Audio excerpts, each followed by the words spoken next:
Mereka menyebutnya bangkai sebagai sembelihan Allah. Mereka menghalalkannya. Di dalam hadis sahih riwayat Imam Al-Hakim dari Ibnu Abbas radhiyallahu taala anhuma, orang musyrik datang kepada Rasulullah tentang sebab nuzul ayat ini. Kemudian mereka mengatakan, kalian memakan dari apa yang kalian sembelih, namun kalian tidak makan dari apa yang disembelih oleh Allah. Berarti sembelihan kalian lebih baik daripada sembelihan Allah. Ini apa? Ini bisikan setan kepada teman-temannya orang-orang Quraisy. Dalam rangka apa? Membantah kaum muslimin, menjebak kaum muslimin, mendebat kaum muslimin supaya menyetujui apa? Satu hukum mereka, satu hukum ya. Kata Allah apa? Wa in ata'tumuhum, dan bila kalian mentaati mereka. Lihat, menyandarkan satu hukum saja. Menyandarkan satu hukum saja. Masalah haramnya apa? Halalnya bangkai. Menjadikan hukum ini sebagai acuan. Kata Allah apa? Sesungguhnya kalian benar-benar orang-orang musyrik. Lihat, Allah tidak mengatakan jika kalian sujud kepada mereka, berdoa kepada mereka, tapi apa?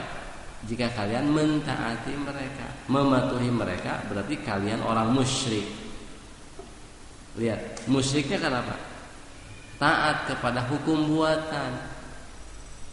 Hukum buatan, menjadikan hukum buatan sebagai apa? Rujukan di dalam apa? Kegiatan dia, dalam kerjaan dia, dalam apa? Dinas dia. Menjadikan hukum sebagai apa? Hukum buatan sebagai acuan. Tidak mengacu kepada hukum Allah, tapi mengacu kepada hukum buatan. Kata Allah, musyrik orang tersebut. Nah, kita hubungkan dengan apa? Dengan realita. Sekarang demokrasi apa? Nah, demokrasi apa? Kan demokrasi inti ajaran demokrasi yang berhak membuat hukum siapa? Dalam ajaran demokrasi yang berhak membuat hukum siapa? Rakyat. Dalam demokrasi perwakilan diwakilkan lewat pemilu kan? Kepada siapa? Wakil-wakilnya yang duduk di parlemen, di dewan. Nah, inti ajaran demokrasi bahwa yang berhak membuat hukum itu siapa? Selain Allah, mau rakyat atau wakilnya. Jelas selain Allah. Dalam ajaran tauhid yang berhak membuat hukum siapa? Hanya Allah. Tadi Allah menyebutkan menyandarkan kewenangan pembuatan satu hukum saja kepada selain Allah. Orang yang menyandarkan hak ini kepada selain Allah disebut orang musyrik. Orang apa? Musyrik. Yang menggulirkannya disebut wali setan. Tadi setan membisikkan kepada wali-walinya. Dalam At-Taubah 31 disebut arbab, Tuhan-Tuhan pengatur. Itu bila satu hukum saja. Bila satu hukum saja orang yang menyandarkannya, menyandarkan kewenangan pembuatan hukum kepada selain Allah disebut musyrik. Orang yang menggulirkan hukum disebut pengaku Tuhan, arbab atau wali setan. Gimana kalau dua hukum? Gimana kalau dua hukum? Berarti syiriknya apa? Double ya. Kalau 3 hukum gimana? Kalau 10 hukum gimana? Kalau 100 hukum gimana? Gimana kalau sumber hukumnya dirampas dari Allah diberikan kepada anggota parlemen? Oleh sebab itu dalam demokrasi hukum Allah tidak memiliki kekuatan hukum apapun kecuali kalau diakui oleh anggota parlemen.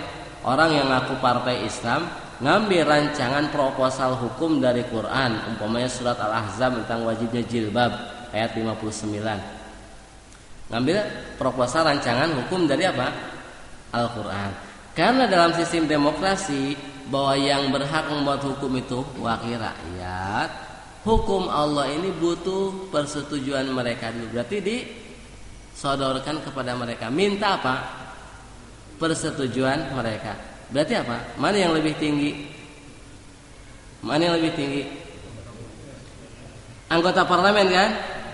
Jadi hukum Allah, hukum Quran butuh persetujuan mereka. Berarti yang lebih tinggi dalam ini apa? Nah, orang yang menerima cara ini dengan sendirinya berarti menerima kekafiran.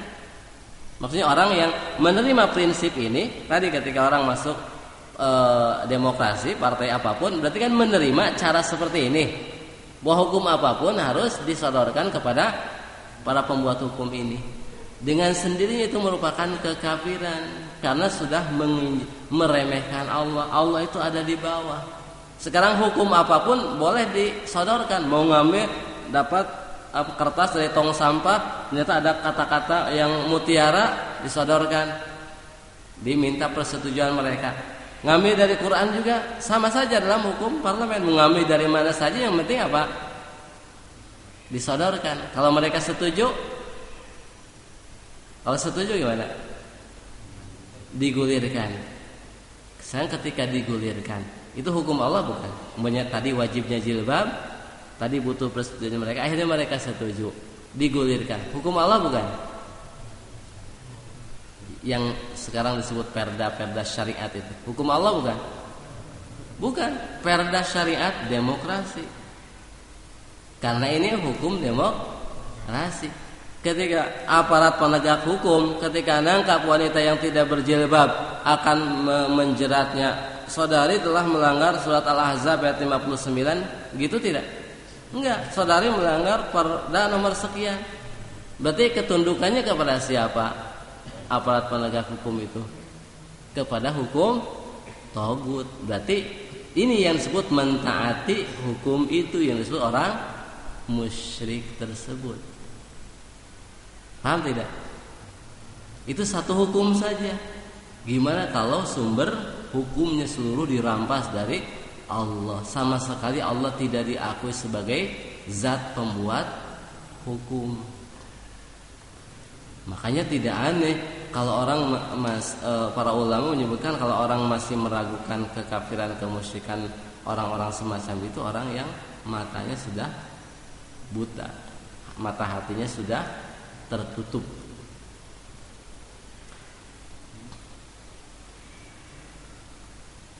Jadi itu tadi berarti kan paham ini. Lihat sini, demokrasi berarti kan peribadatan kepada selain Allah. Satu hukum saja, demokrasi seluruh hukum. Makanya kalau ingin tahu dalam Al-Quran para penggulir hukum disebut wali syaitan. Surat Al-An'am 121. Disebut arbab, Tuhan-Tuhan, para pengaku Tuhan. At-Taubah 31. Dalam surat Asy-Syura ayat 21 disebut syuraka, sekutu-sekutu yang disembah. Allah mengatakan am lahum syuraka'u syara'u lahum minad dini ma lam ya'lam bihillah. Apakah mereka memiliki syuraka, sekutu-sekutu, sembahan-sembahan yang mensyariatkan, yang menggulirkan, yang membuatkan, yang menetapkan bagi mereka dari ajaran ini apa yang tidak diizinkan oleh Allah. Disebut apa? Syuraka, sekutu-sekutu yang diibadati. Dalam An-Nisa 60 disebut taghut. Alam tara ilal ladzina yaz'umuna annahum amanu bima unzila ilaika wa ma unzila min qablika yuriduna ayyatahakamu ila taghut. Disebut taghut. Nah, kembali tadi. Jadi demokrasi adalah penyandaran ibadah kepada selain Allah. Itu ibadah penyandaran apa? Kewenangan pembuatan hukum. Nah, sedangkan konsekuensi kafir kepada taghut apa tadi, sifat kufur kepada taghut nomor pertama apa? Meyakini batilnya peribadatan kepada selain Allah. Berarti harus meyakini bahwa demokrasi yang merupakan penyandaran kewenangan pembuatan hukum atau penyandaran ibadah kepada selain Allah merupakan sistem yang batil. Otomatis hukum produk yang digulirkan dalam sistem demokrasi juga hukum yang batil. Berarti orang yang menganggap hukum buatan manusia, KUHP, Undang-Undang Dasar 45 dan undang-undang turunannya sebagai keadilan, berarti belum kafir kepada taghut, berarti belum muslim. Orang yang tahu demokrasi itu penyandaran kewenangan pembuatan hukum kepada selain Allah, terus mengatakan demokrasi itu adalah baik, sistem yang paling ideal, berarti belum kafir kepada taghut. Apa dalilnya bahwa kita harus meyakini batilnya segala bentuk peribadatan kepada selain Allah? Dalilnya surat Luqman ayat 30, Allah Subhanahu wa taala mengatakan, "Dzalika bi annallaha huwal haqqu wa anna ma yad'una min dunihil batil." Yang demikian itu dikarenakan Allah adalah al-haq. Allah adalah Tuhan yang hak. Peribadatan kepada Allah adalah peribadatan yang hak. Penyandaran hukum kepada Allah adalah hak. Hukum Allah adalah hak. Mentaati hukum Allah adalah hak. Wa annama yad'una min dunihil batil, dan apa yang mereka seru selain Allah, apa yang mereka ibadati selain Allah adalah batil. Tuhan selain Allah adalah batil. Yang diibadati selain Allah adalah batil. Menyandarkan kewenangan pembuatan hukum kepada selain Allah adalah batil. Hukum selain hukum Allah adalah batil. Mentaati, menkomitmeni hukum selain hukum Allah adalah kebatilan. Juga dalam surat Al-Hajj ayat 62 Allah Subhanahu wa taala mengatakan, "Dzalika bi annallaha huwal haqqu wa anna ma yad'una min dunihi huwal batil." Ini juga hampir sama teksnya. Ini yang pertama. Berarti paham. Nah, dari sini kita menyaring, kita terapkan. Orang yang menganggap membuat minta-minta ke kuburan itu hal yang boleh saja, berarti belum kafir kepada taghut. Orang yang membuat tumbal, orang yang mengatakan membuat tumbal itu kan adat istiadat, tidak apa-apa, dilestarikan, berarti belum meyakini batilnya peribadatan kepada selain Allah, berarti belum kafir kepada taghut. Nah, kalau tadi antum paham makna peribadatan, dalam hal ini yang kita fokuskan secara khusus, penyandaran kewenangan pembuatan hukum itu disebut ibadah. Yang menerima penyandaran hukum disebut apa? Arbab, Rob. Orang yang mengaku diri sebagai Tuhan atau memposisikan diri sebagai Tuhan. Akan paham juga ucapan Fir'aun alaihi la'natullah. Fir'aun mengatakan apa? Ana rabbukumul a'la. Aku adalah Tuhan kalian tertinggi, Rob kalian tertinggi. Fir'aun mengaku apa? Aku adalah Tuhan kalian tertinggi. Sekarang yang jadi pertanyaan, Fir'aun mengaku menciptakan langit dan bumi tidak? Fir'aun mengaku menciptakan langit dan bumi tidak? Tidak. Fir'aun mengaku yang menciptakan langit dan bumi itu Allah. Dalam surat Al-Isra ayat 102, Nabi Musa menghujah Fir'aun. Allah mengatakan, "Laqad alimta ma anzala haula'i illa rabbus samawati wal ardi basair." Kamu Fir'aun tahu bahwa tidak ada yang menurunkan mukjizat itu kecuali Allah pencipta langit dan bumi. Fir'aun diam aja. Tidak apa? Tidak menyangkal, tidak mengelak. Berarti mengakui pencipta langit dan bumi siapa? Allah, enggak mengaku dirinya. Terus juga Fir'aun mampu, kalau yang namanya Tuhan pencipta kan mampu menolak apa? Bala, karena kan bala adalah ciptaannya kan. Fir'aun mampu menolak bala tidak?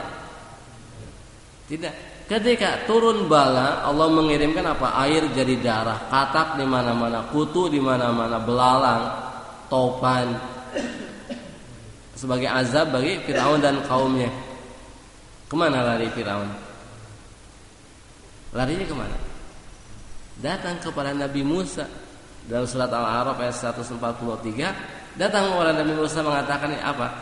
Ya Musa, ud'u lana rabbaka bima ahida indak.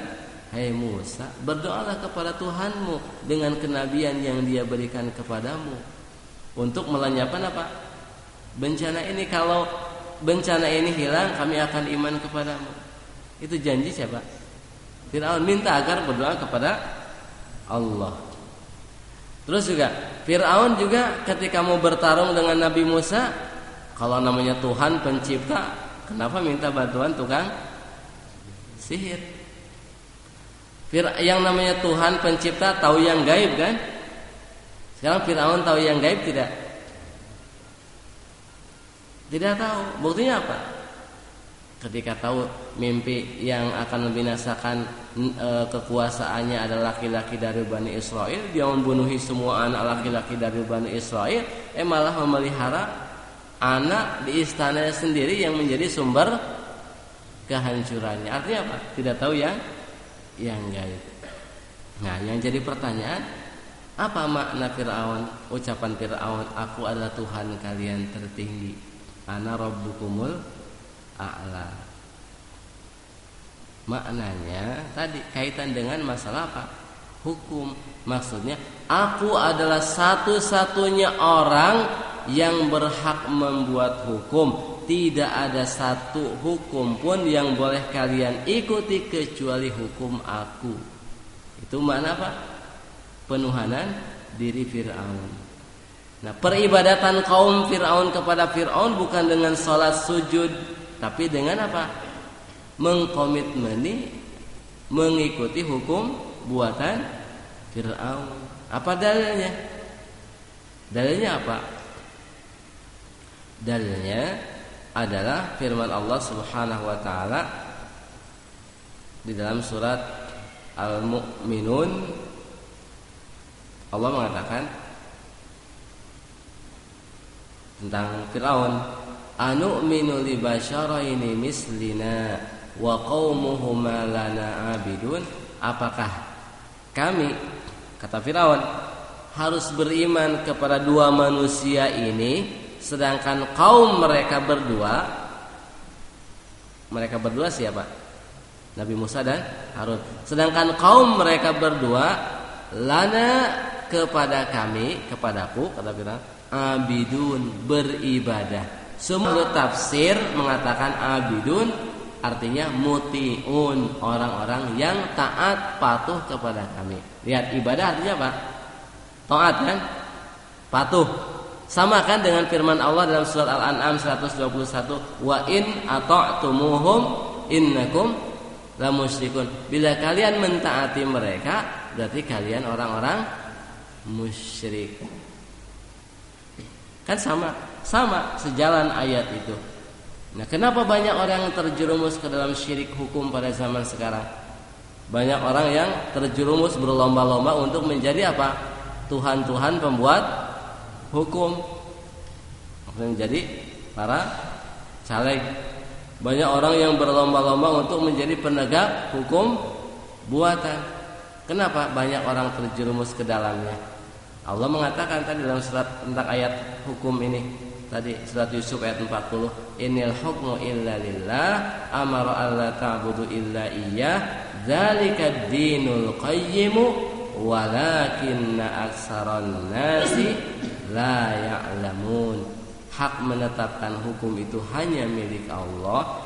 Dia memerintahkan agar kalian tidak beribadah kepadanya. Itulah din yang lurus, hukum yang lurus. Kenapa banyak orang yang jatuh ke dalam kemusyrikan dan kekafiran ini? Walakinna aksaran nasi la ya'lamun. Akan tetapi mayoritas manusia tidak mengetahuinya.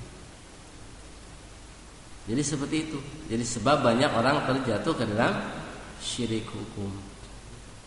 Jadi orang banyak kan berbicara masalah syirik kuburan. Ketika berbicara masalah syirik hukum tidak jelas. Lagian juga membicarakan masalah syirik kuburan, tauhid di kuburan nggak punya senjata kan? Ya, punya senjata tidak? Tidak. Tapi kalau syirik hukum punya senjata. Makanya yang paling berbahaya adalah togut yang hidup daripada togut yang mati. Togut yang mati itu batu, pohon, kuburan-kuburan yang dikeramatkan. Sedangkan togut yang hidup adalah togut yang berkaitan dengan syirik hukum, yaitu orang-orang yang membuat hukum selain hukum Allah atau orang-orang yang menerapkan hukum selain hukum Allah. Itu togut yang hidup, dan bahayanya lebih dahsyat daripada togut yang mati. Togut yang mati tidak memaksa orang untuk tunduk kepada dia, tapi kalau togut yang hidup mengajak manusia, memaksa manusia kepada kemusyrikan dia. Seperti itu. Ini yang apa? Sifat kufur kepada togut yang nomor berapa? Nomor 1. Ngantuk tidak? Kalau ngantuk saya cukupkan, tapi kalau tidak ngantuk saya lanjutkan. Ya, lanjut. Yang kedua, makanya jangan ngantuk. Kalau ada yang ngantuk, saya juga ikut ngantuk. Yang kedua, watatrukaha, kamu meninggalkannya. Maksudnya meninggalkan peribadatan kepada selain Allah tersebut. Setelah kita tahu bahwa ini peribadatan kepada selain Allah itu adalah batil, tidak cukup yakin saja, tapi harus apa? Meninggalkannya. Sudah tahu membuat tumbal itu batil, berarti tidak boleh melakukan tumbal. Ketika sudah tahu membuat minta-minta ke kuburan itu adalah syirik, batil, berarti harus apa? Meninggalkan, jangan melakukannya. Ketika tahu demokrasi itu adalah kemusyrikan, kebatilan, berarti tidak boleh apa? Tidak boleh menjadi pengusung demokrasi. Ketika tahu hukum buatan manusia itu hukum tagut, hukum setan, wahyu setan, bisikan setan, hukum yang batil, berarti tidak boleh menjadi apa? Penegak hukum tagut, hukum buatan, hukum yang batil. Jadi sekedar apa? Yakin nggak cukup. Sekarang orang jangankan dalam masalah syirik, dalam masalah dosa. Sekarang orang tahu mencuri itu haram. Orang tahu mencuri haram, tapi dia mencuri, dosa nggak? Dosa tidak? Oh, saya kan tahu mencuri itu haram. Ya, kamu melakukannya. Jadi maksudnya yakin saja tidak cukup, tapi apa harus meninggalkan. Tahu perbuatan-perbuatan tadi itu adalah kemusyrikan, kekafiran, kebatilan, harus ditinggalkan, jangan dilakukan. Dan sikap meninggalkan kemusyrikan inilah yang dipahami oleh orang-orang kafir Quraisy ketika diajak oleh Rasulullah untuk mengikrarkan la ilaha illallah. Mereka menolak mengucapkannya karena mereka paham konsekuensinya harus meninggalkan peribadatan kepada berhala mereka. Apa dalilnya? Dalam surat As-Saffat ayat 35 dan 36 Allah menyebutkan tentang orang-orang kafir Quraisy. Allah mengatakan, innahum kanu idza qila lahum la ilaha illallah yastakbirun wa yaquluna a inna latariku alihatina lisyairim majnun. Sesungguhnya mereka orang-orang kafir Arab, idza qila lahum la ilaha illallah, bila dikatakan kepada mereka ucapkan la ilaha illallah. Lihat, orang Arab tidak usah ditalkinkan. Tidak usah ditalkinkan. Orang Arab asli. Mereka melihat mukjizat Rasulullah. Ketika dikatakan ucapkan la ilaha illallah, apa yang terjadi? Yastakbirun, menolak, enggak mau. Dan mengatakan apa? Mengatakan dengan konsekuensi maknanya, a inna latariku alihatina lisyairim majnun. Apakah kami harus meninggalkan Tuhan-Tuhan kami karena penyair gila ini? Maksudnya Rasulullah. Maksudnya mereka paham, apakah kami harus meninggalkan Lata Uzza, kebiasaan leluhur karena penyair gila ini? Jadi mereka paham konsekuensi pengucapan la ilaha illallah, meninggalkan apa? Peribadatan kepada selain Allah. Begitu juga orang sekarang kan mengatakan ketika kita mengajak mereka untuk menegakkan kalimat la ilaha illallah, loyalitas hanya kepada Allah, loyalitas hanya kepada hukum Allah, loyalitas hanya kepada ajaran Allah. Orang-orang sekarang mengatakan, bagaimana kita harus meninggalkan ajaran leluhur, falsafah yang digali dari bumi ini? Berarti bagaimana kami harus, berarti sentimen kepada pemeluk agama yang lain, mereka di bawah hukum Islam. Itu kan ucapan orang sekarang. Walaupun kemasannya berbeda, tapi maknanya adalah sama. Jadi mereka menolak, bagaimana harus meninggalkan? Ini kan punya sejarah historis, masa harus ditinggalkan? Ini kan sejarah warisan para pahlawan. Ini orang mengatakan, ketika diajak untuk menegakkan hukum Allah, komitmen hanya dengan tauhid, bagaimana harus meninggalkan ideologi yang selama ini dianut, padahal itu memiliki nilai sejarah, nilai historis hasil perjuangan para pahlawan dahulu. Itu sama sebenarnya. Padahal bumi ini milik Allah, kita makhluk Allah, yang kita nikmati dari Allah, akan kembali kepada Allah. Bumi ini bukan milik para pahlawan, andai kata memang disebut pahlawan, milik Allah. Berarti yang harus tegak di muka bumi Allah adalah hukum Allah. Orang yang tidak suka dengan hukum Allah cari bumi, bukan bumi Allah. Kan ada orang kata, kalau kamu tidak suka dengan hukum di sini, cari negeri yang lain. Jangan hidup di Indonesia, bahasanya gitu kan. Nah, kita ini bumi bukan milik Indonesia, milik Allah. Milik siapa? Milik Allah. Ini ciptaan Allah, kita makhluk Allah, yang kita nikmati dari Allah akan kembali kepada Allah. Kalau nggak cinta dengan hukum Allah, jangan hidup di bumi Allah. Kan seperti itu. Itu antum pasti dapatkan ucapan semacam itu. Jawabnya seperti itu. Ya paling kalau dia yang punya kuasa, paling antumnya digebugkan gitu. Kembali, jadi konsekuensinya adalah meninggalkan. Jadi yakin saja tidak cukup, tapi harus meninggalkan. Barok, berlepas diri. Allah mengatakan tentang Nabi Ibrahim, wa idz qala Ibrahimu li abihi wa qaumihi innani bara'um mimma ta'budun illa alladzi fatarani fa innahu sayahdin. Dan ingatlah tatkala Ibrahim berkata kepada ayah dan kaumnya, sesungguhnya aku berlepas diri dari apa yang kalian ibadati. Sekarang orang disebut orang mencuri, orang disebut berlepas diri dari mencuri, tapi dia masih mencuri. Disebut berlepas diri tidak? Orang disebut berlepas diri daripada pembuatan tumbal, tapi dia masih melakukan tumbal. Berlepas diri tidak? Orang disebut berlepas diri dari sistem demokrasi kalau dia malah menceburkan diri dalam sistem demokrasi. Disebut bara tidak? Tidak. Begitu juga orang zaman sekarang mengatakan masuk ke dalam sistem demokrasi, bikin partai yang masuk dalam sistem demokrasi dengan dalih maslahat dakwah atau apa saja itu kan. Alasan apapun kamu ini belum berlepas diri. Alasan silakan buat sesuka kamu, tapi kamu dalam kacamata tauhid belum berlepas diri. Silakan lakukan i'malu masyi'tu, tapi kamu adalah orang musyrik. Kamu belum barok dari kekafiran. Seperti banyak kan orang beralasan apa? Maslahat dakwah dengan masuk ke dalam kemusyrikan. Berarti dakwah apa?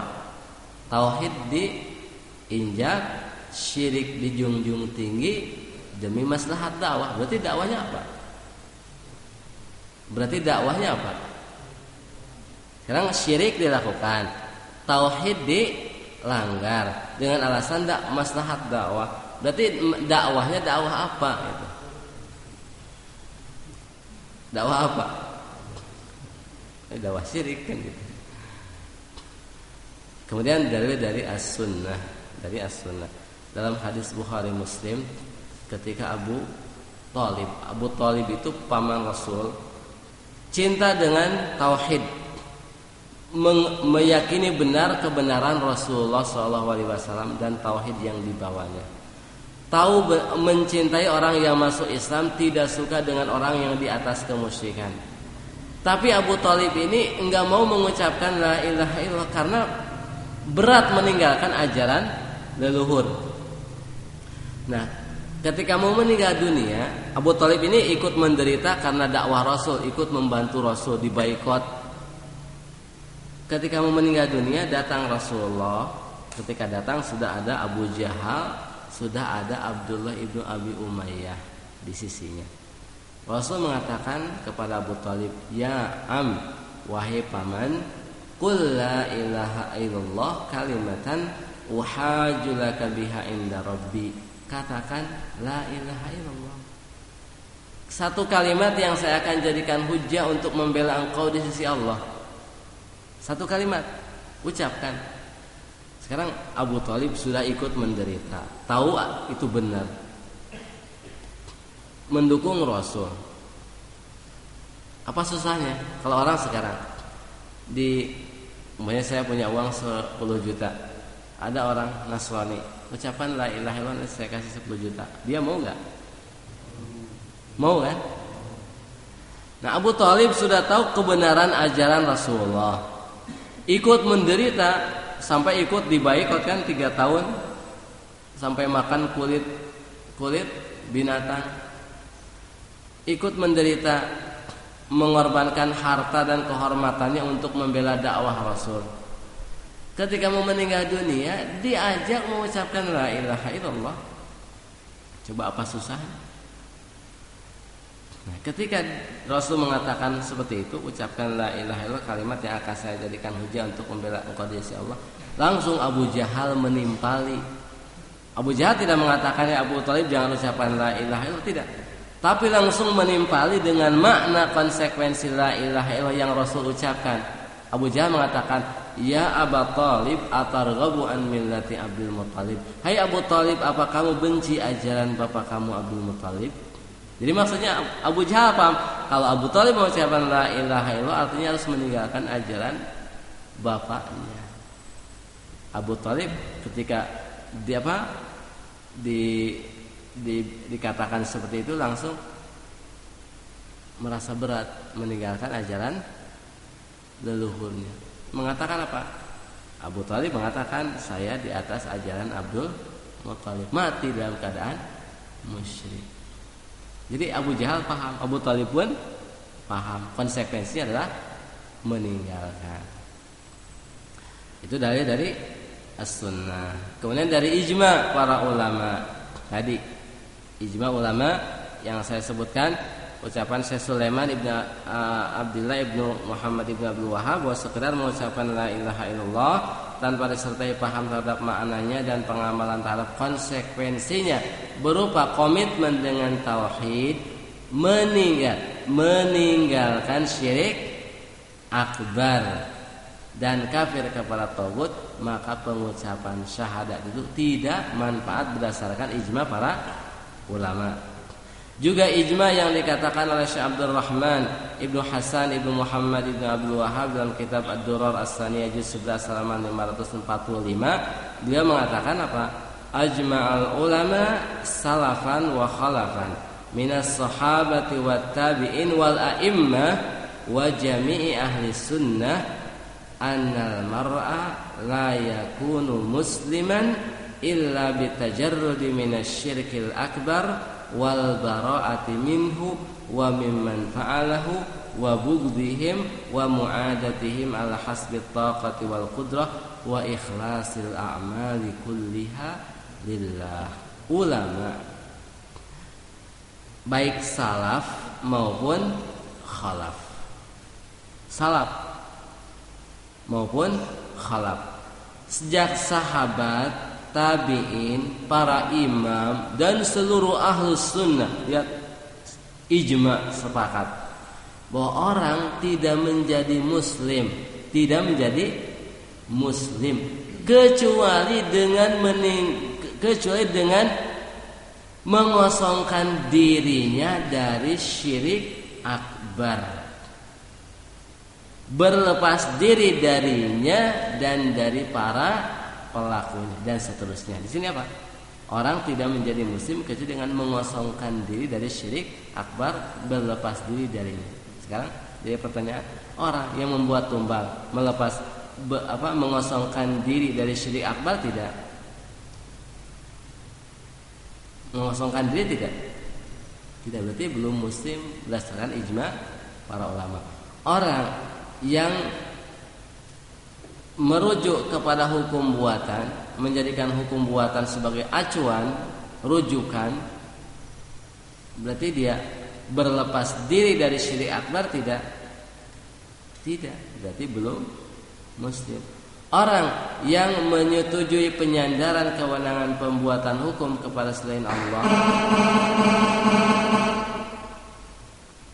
dia berlepas diri atau mengosongkan diri dari syirik akbar tidak? Tidak, berarti belum apa? Belum muslim. Nah sekarang orang zaman sekarang seperti yang banyak terjadi, dengan dalih maslahat dakwah mereka menceburkan diri di dalam syirik demokrasi. Berarti sudah meninggalkan syirik akbar tidak? Tidak. Walaupun dia beralasannya apa? Niatnya apa?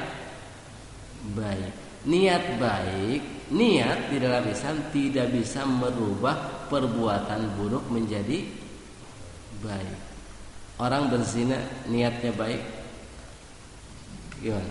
Orang berzina niat menyenangkan perempuan, baik kan niatnya? Jadi boleh nggak? Boleh nggak? Niat yang baik tidak bisa merubah amal buruk. Niat itu tidak berpengaruh di dalam perbuatan yang buruk. Perbuatan yang buruk yang dilarang tidak bisa menjadi boleh kecuali dengan dalil khusus. Bangkai haram kan? Boleh saat darurat. Kenapa? Karena ada dalilnya kan. Babi haram kan? Boleh nggak kalau darurat? Boleh. Zina haram kalau darurat? Boleh nggak? Itu kan? Sekarang membunuh boleh tidak?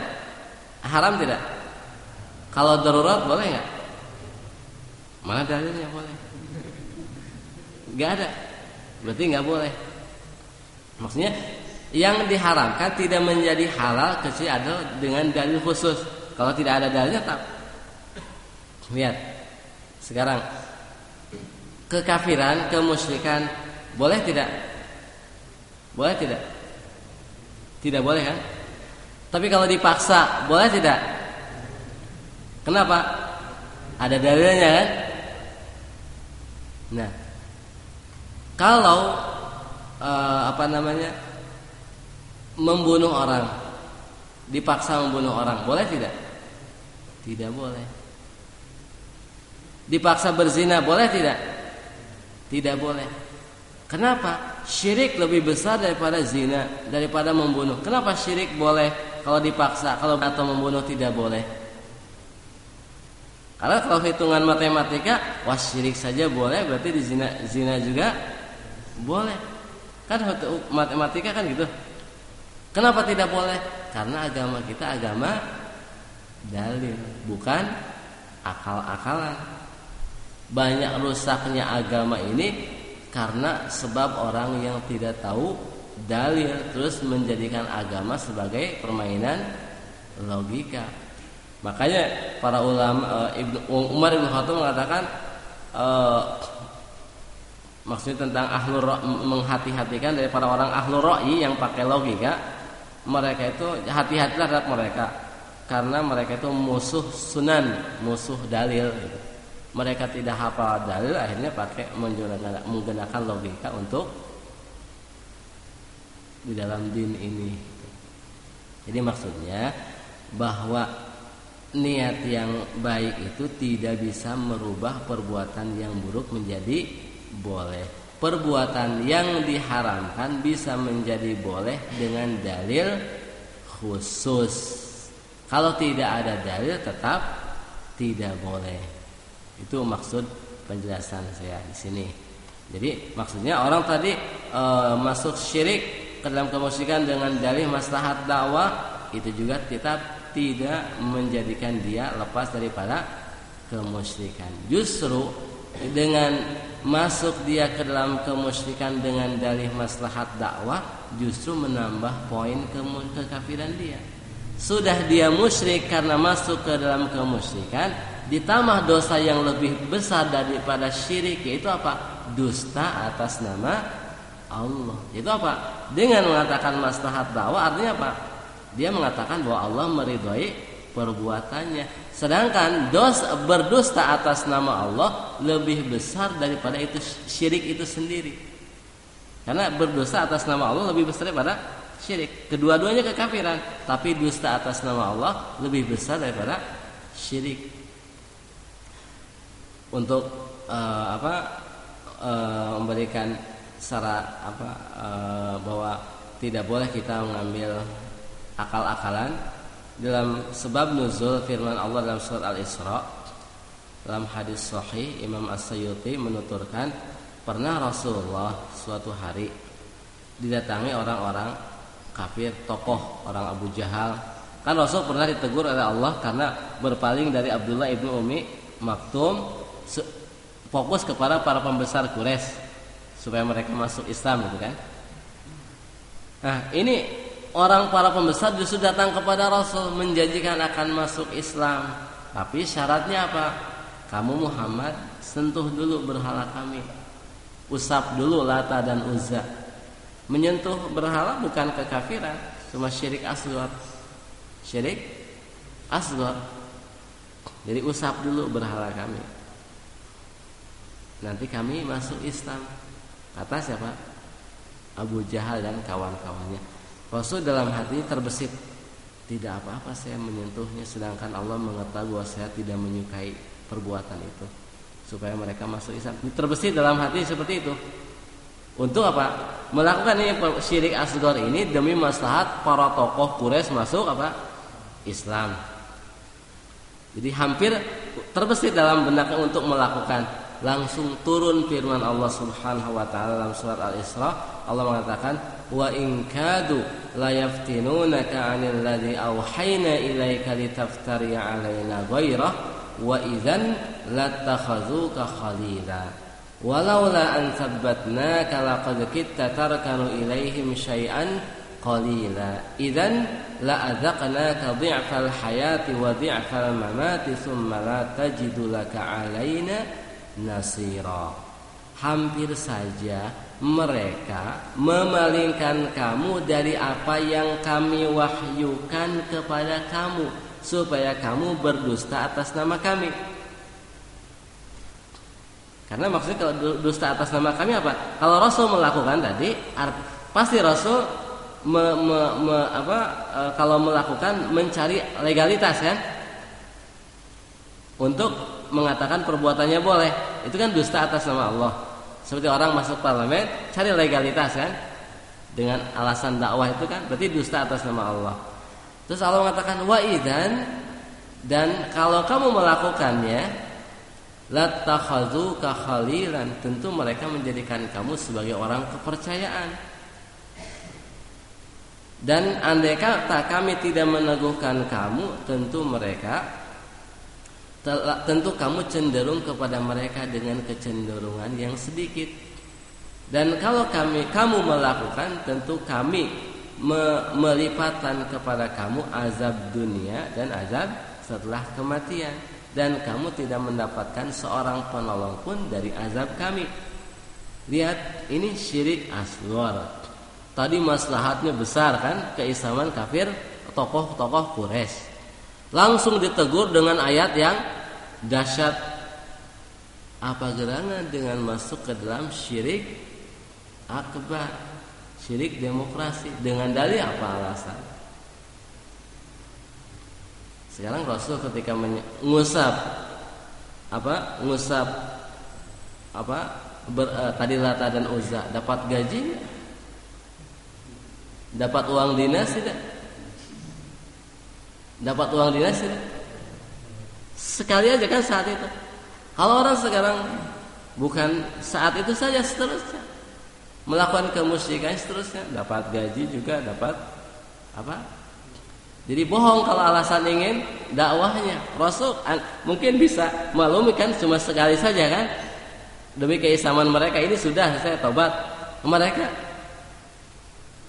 bukan maslahat dakwah, tapi maslahat duit gitu. Ujungnya kan duit. Kalau agama itu dijadikan kendaraan untuk mencari duit.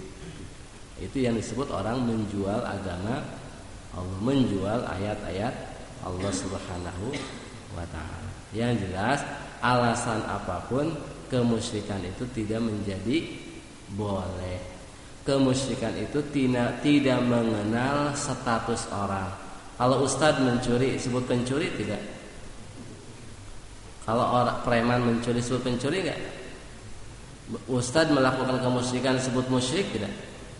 Begitu juga preman melakukan kemusyrikan disebut musyrik. Jadi maksud tidak mengenal status. Makanya Al-Imam Su'ud Ibn Abdul Aziz Ibn Muhammad Ibn Su'ud dalam kitab Ad-Durar As-Saniyah mengatakan, man sarafa syai'an min dzalika li ghairillah fa huwa musyrikun sawa'un kana 'abidan aw fasiqan wa sawa'un kana maqsuduhu salihan aw fasidan. Barang siapa memalingkan sesuatu dari ibadah itu kepada selain Allah, maka dia musyrik. Sama saja pelakunya itu adalah ahli ibadah maupun orang fasik. Sama saja niatnya baik maupun niatnya buruk.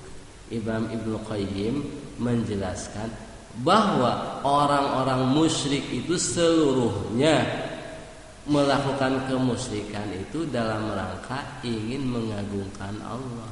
Orang musyrik itu melakukan kemusyrikan bukan dalam rangka, tujuannya bukan menghina Allah, tapi ingin mengagungkan Allah. Tapi dengan cara yang salah. Niat baik tidak mengeluarkan status daripada kemusyrikan. Nah, ini materi baru dua makna kafir kepada taghut. Insyaallah nanti kita lanjutkan pada kesempatan berikutnya, masih dalam penjelasan makna kafir kepada taghut. Saya cukupkan. Enggak tahu apa ada pertanyaan atau tidak, panitia atau enggak ada? Tidak ada. Saya cukupkan. Subhanaka wa bihamdika asyhadu an la ilaha illa anta astaghfiruka wa atubu ilaik. Wassallallahu ala nabiyyina Muhammadin wa ala alihi washabihi wasallam. Assalamualaikum warahmatullahi wabarakatuh.